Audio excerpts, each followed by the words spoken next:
Hello guys, welcome back to my channel. So for today, our lesson is all about balanced and unbalanced forces. For this lesson, these are our learning competencies.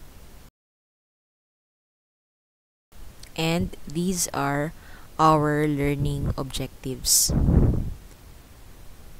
So in our last lesson, we learned about the different types of forces and also what a force is, kailan nagkakaroon ng interaction. So pag hindi nyo pa napapanood yung video na yan, I have here a link where you can watch the video. This is supposed to be a continuation of that lesson. So we want to calculate the net force and be able to draw free body diagrams.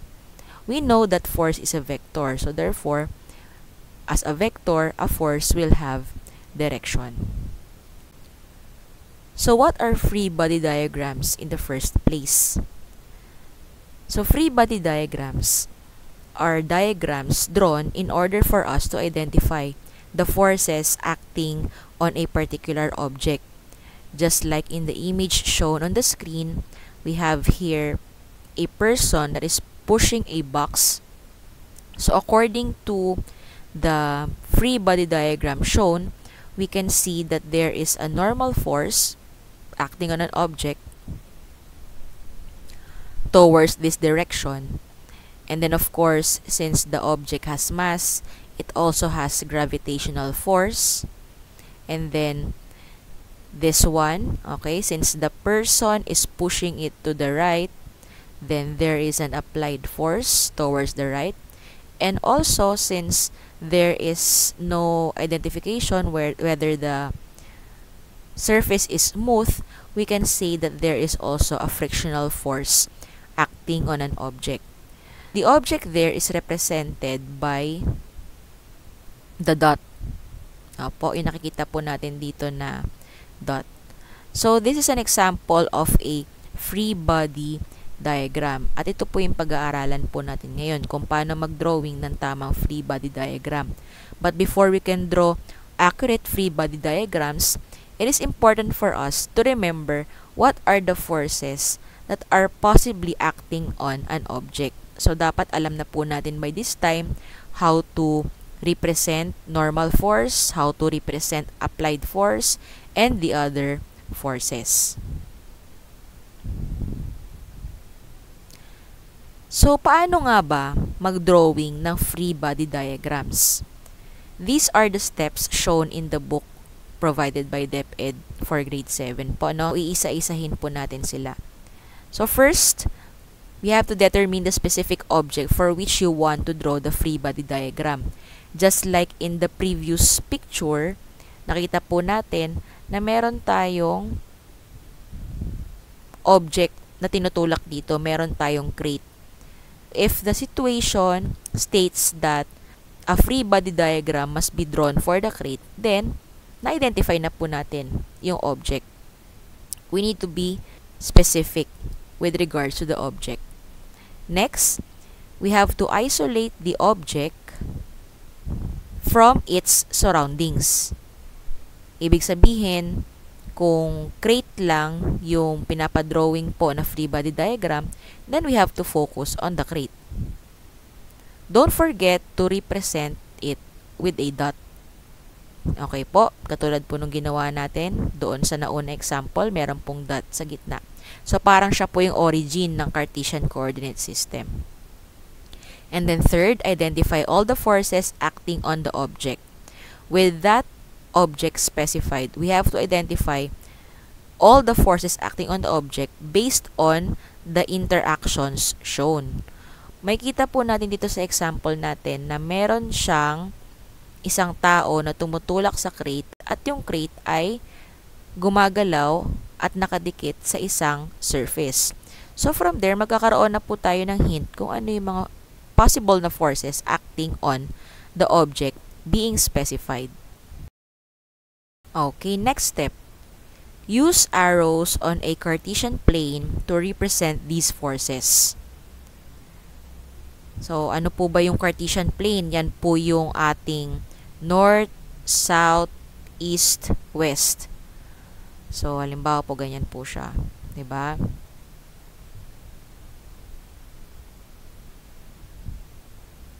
However, if the forces are not along the cardinal directions, yung alam po natin na north, south, west, at saka east, we have to specify the angles. Is it 30 degrees from the east? Is it 40 degrees from the south? So we have to specify them. And then, don't forget to label all the forces on the body. Very important po yan. Hindi po tayo pwedeng maglagay lang ng arrow, hindi rin pwedeng maglagay lang tayo ng magnitude, or ng direction. Kailangan, meron din po tayong label kung anong force po yun. Yun ba ay normal force? Yun po ba ay gravitational force? Yun po ba ay buoyant force? So, we have to identify them. However, there's no need to write the whole name of the force. Pwede pong ilagay na lang natin yung symbol. That's why kailangan nga po natin malaman or ma-memorize kung ano po yung symbol ng bawat type of forces. And then finally, we have to double check to ensure that we have included all relevant forces. Okay po, so let's try an example. So, example number 1. We have a floating stationary ball.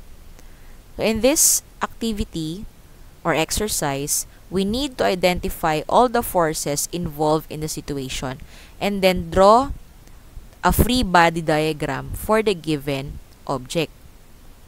So again, we are given a floating stationary ball. So ano po ba yung interaction na nakikita po natin, particularly in this picture? Sige nga po. Okay, so since meron po tayo interaction with a fluid, then we can say that there is a buoyant force acting on the ball. And also, since meron pong mass yung ball, then meron din siyang force of gravity. So always remember, students, na meron tayong specific na directions na kailangan tandaan for most of the forces. So first of all, sabi nga natin, huwag natin kakalimutan na mag-drawing ng dot to represent our object. So let's say that dot, that blue dot, is the ball. Now, nag-identify tayo ng dalawang force. We have the buoyant force and the gravitational force. So remember that the buoyant force acts upward in this case. Kasi po, yung water, pinupush po niya yung ball pataas. So, ayan po, yung ating buoyant force. So, we represent that using FB. And also, we have another force, which is gravitational force. So, that is always acting towards the center of the earth. Therefore, we symbolize it or we use an arrow pointing downwards. So, that's all for a floating stationary ball. Next, a man descending on a parachute. So, iisipin muna natin, ano ba nangyayari sa isang lalaki na bumababa pero may parachute?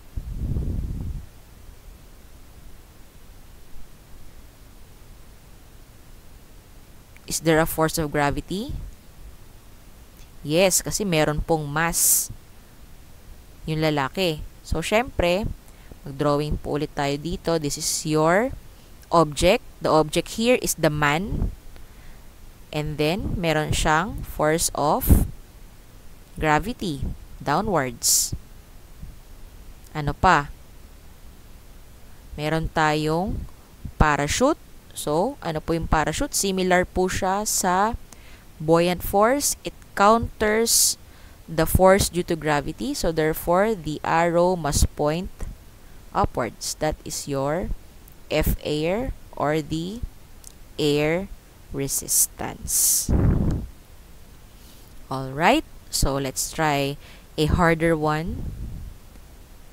Ano pong sabi rito? We have a man pushing a crate upward along an inclined plane. So, dito makikita natin, class, hindi na po siya horizontal. Inclined na po siya. paano po natin kaya idodrawing? So, siguro maganda mag-drawing muna tayo ng Cartesian coordinate system natin. So, let's say this is your north, south, east, and west. Now, for the forces, pwede po nating i-drawing using another color. So, makikita natin from the picture that the crate is moving upwards along an inclined plane in the direction na parang pa-northeast. So, ano ba yung force na acting doon sa crate as it moves upward? So, first of all, since the man is pushing the crate, then it has applied force. Tama po? So, ang applied force po niya, papunta dito.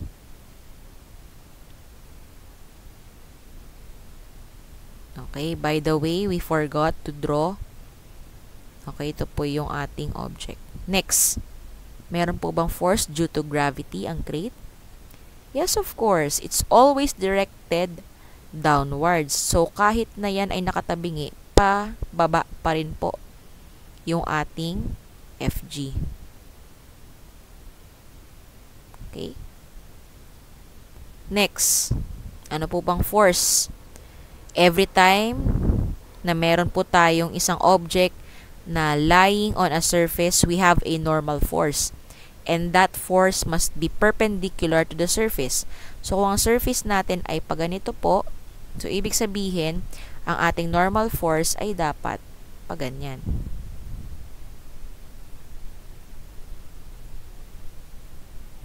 Okay, ano pa? Frictionless po ba siya? Meron po bang sinabi na frictionless ang surface? Wala po. So, always remember that the frictional force is acting against the direction of the applied force. So, pabaligtad po yung direction ng ating frictional force, and that is FF. Now, maybe you will ask, ma'am, gaano kahaba po ba dapat yung arrow?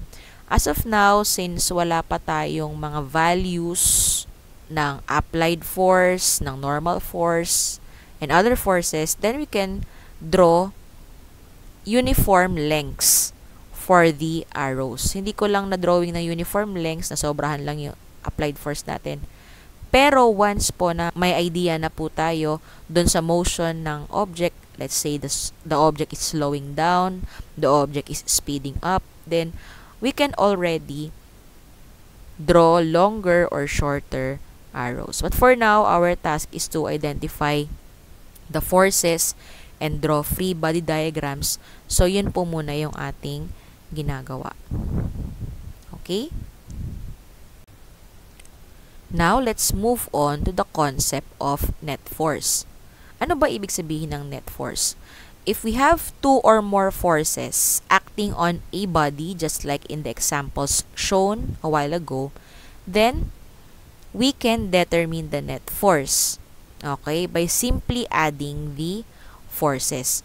However, take note that for the net force, we must only combine forces that are happening or are acting along a specific line. So, for example, along the x-axis, kung positive x at saka negative x, pwede nating makuha yung net force doon. Ganon din po kung positive y at saka negative y. Pwede po nating makuha ng mabilis ang net force doon.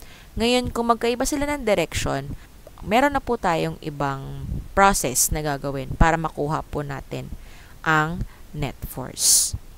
Okay po. So, for example, here we have a man pushing a crate, and then there are two forces acting on the crate. So, we have F1, which is 2 newtons, and another force, F2, which is also 2 newtons. As we can see, both forces are directed towards the right. If that's the case, if the two forces are acting on the same direction, we simply add them. So, ibig sabihin, kung meron tayong 2 newtons and another 2 newtons, we will be having a net force of 4 newtons. Next.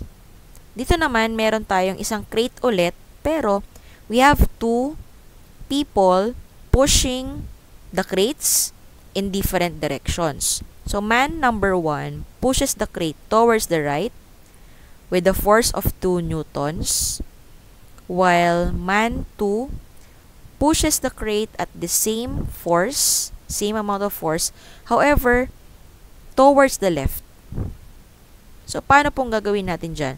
In that case, since the forces are in opposite directions, we subtract them.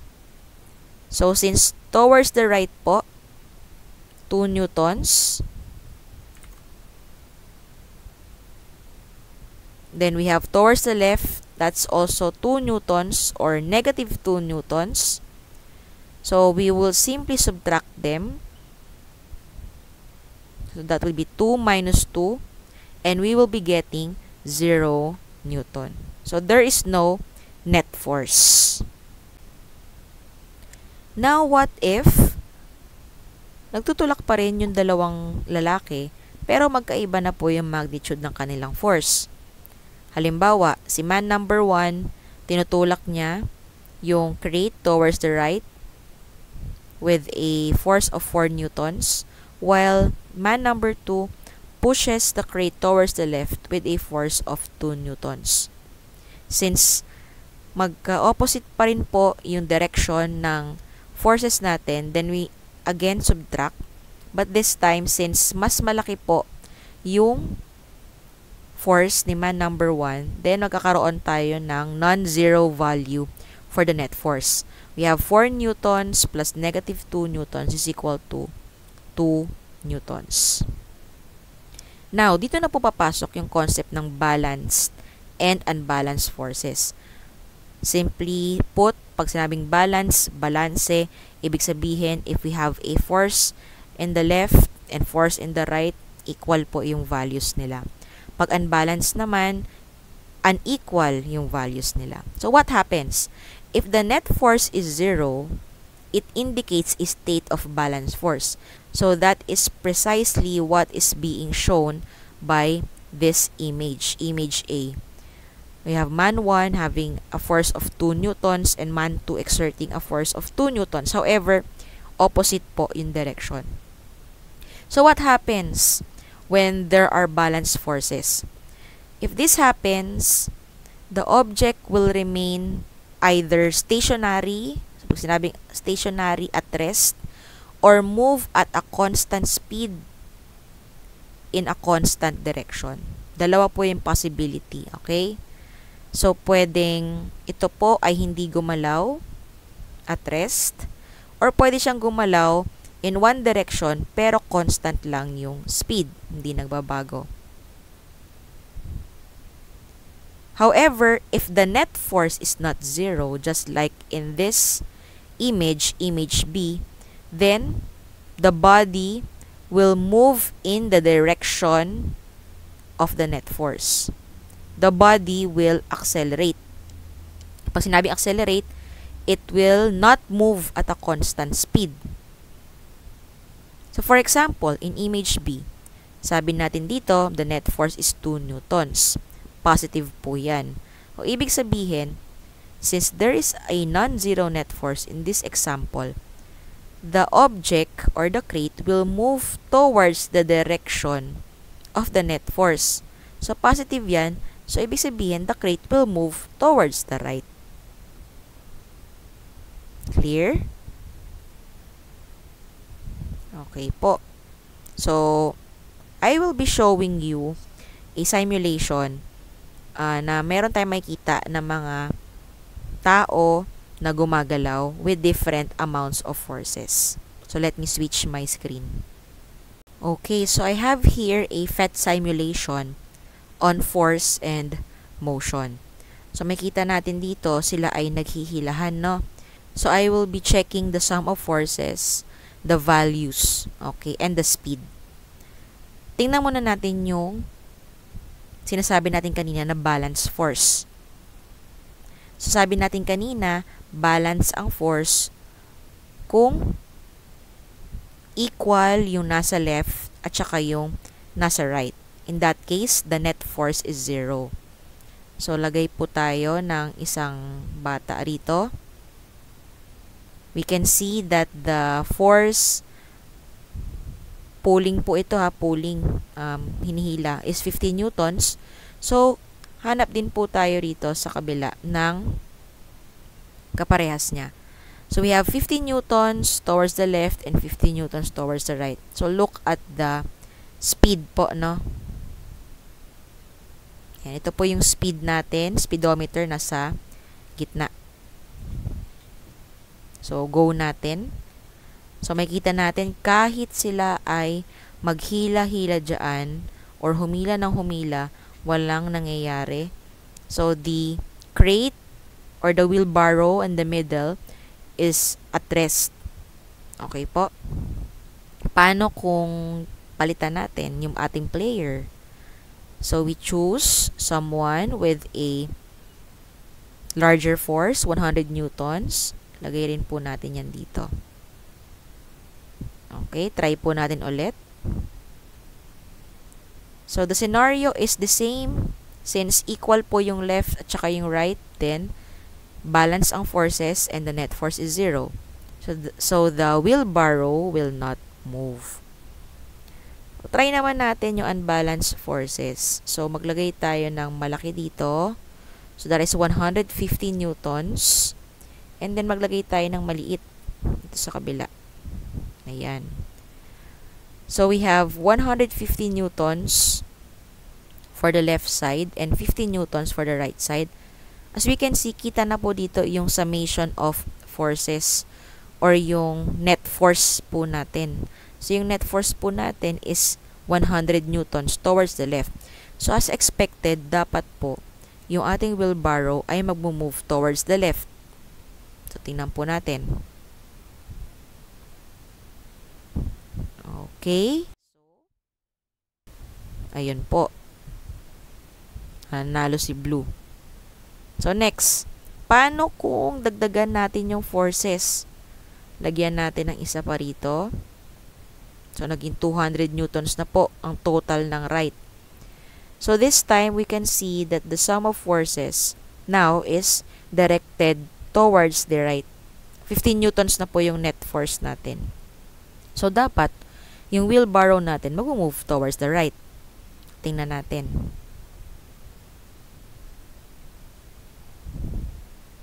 Okay, so as predicted, ganun nga po ang nangyari.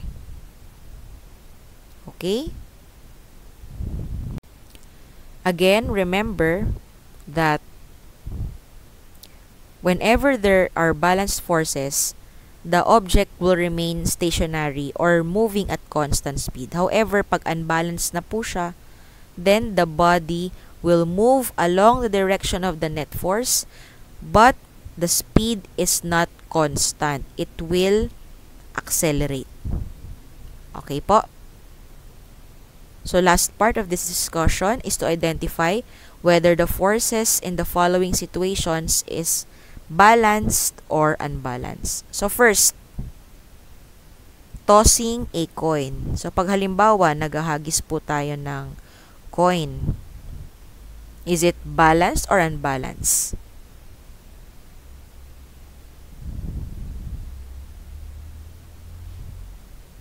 Okay, very good. It is unbalanced. Bakit?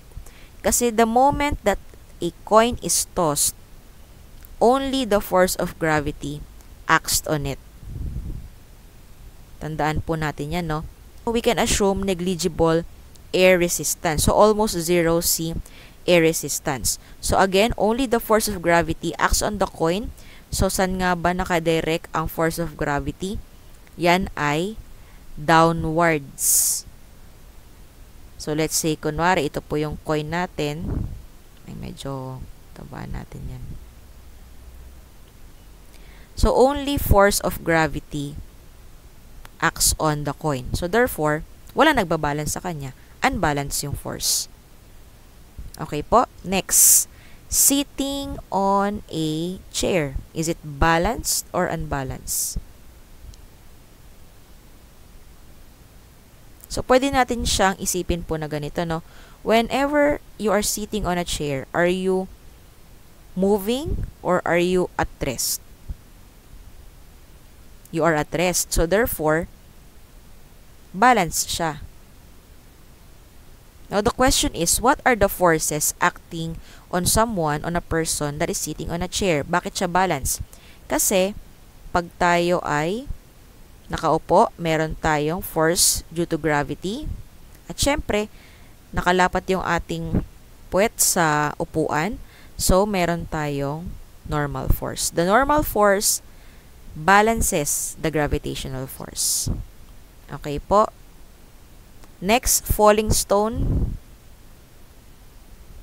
Ano nangyayari sa falling stone? Okay, unbalanced din po siya. Bakit siya unbalanced? I'm using different colors po dito, no, para makita natin yung diagrams. So, this is similar to tossing a coin. A falling stone will have negligible air resistance. So, only the force of gravity acts on it. So, therefore, unbalanced po siya. Next, a car moving at constant speed. So, meron na tayong clue, constant speed. Whenever an object is moving at constant speed, it is having balanced forces. So, bakit kaya siya constant speed? So, therefore, the force applied by the engines will be balanced by the frictional force on the road. Then, finally, a box on top of a table. Walang sinabing iba, no? A box on top of a table lang. So, therefore, okay, we can say that the forces are balance. Bakit? Similar po dito po sa sitting on a chair. A box has a mass, so therefore meron siyang force due to gravity, and meron din siyang normal force because the box is lying flat on the table. So that's all for today. I hope you have learned something about balance and unbalanced forces, and I hope you can support my channel po. If you like this video, please follow my YouTube account. Please subscribe po for more grade 7 videos in the future. So thank you very much and see you in my next video. Bye!